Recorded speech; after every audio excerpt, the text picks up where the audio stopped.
Today, the acting director of U.S. Immigration and Customs and Enforcement defended the use of masks by law enforcement officials during immigration raids. Let's bring in CBS News immigration and politics reporter Camilo Montoya-Galvez. You just spoke with the acting ICE director, Todd Lyons. Congratulations on getting that interview. What else did he have to say?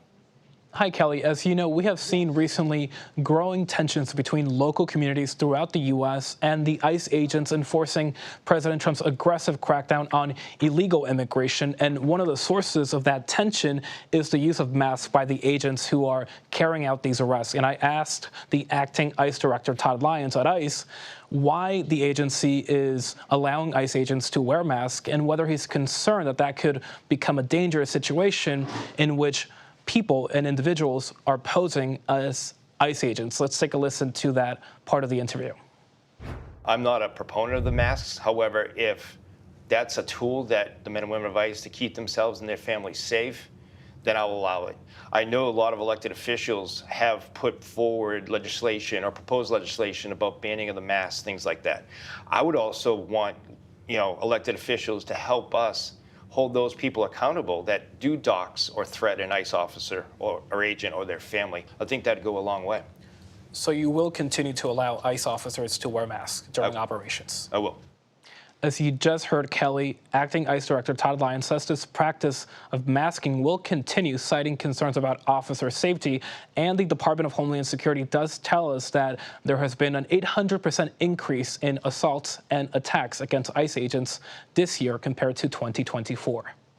I think that was interesting that he provided that nuance that, he wasn't necessarily in support of it, but he would allow that for the safety. That was a good question that you asked.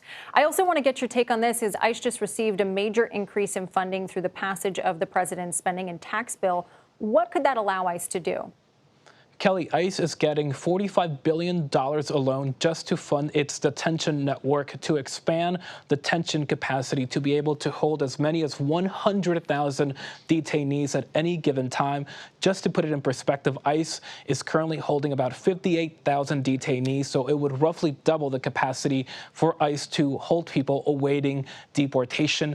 ICE is also getting another $30 billion to fund every single stage of the deportation process, including more boots on the ground, more deportation agents, more detention facilities, the ability to modernize the agency's deportation fleet, and also more money to expand and facilitate agreements with local jurisdictions and states that are willing to help the administration in its immigration enforcement efforts by, for example, deputizing local law enforcement as federal immigration officers. So this could really help the agency ramp up operations. As you know, the administration right now is trying to deport 1 million people per year.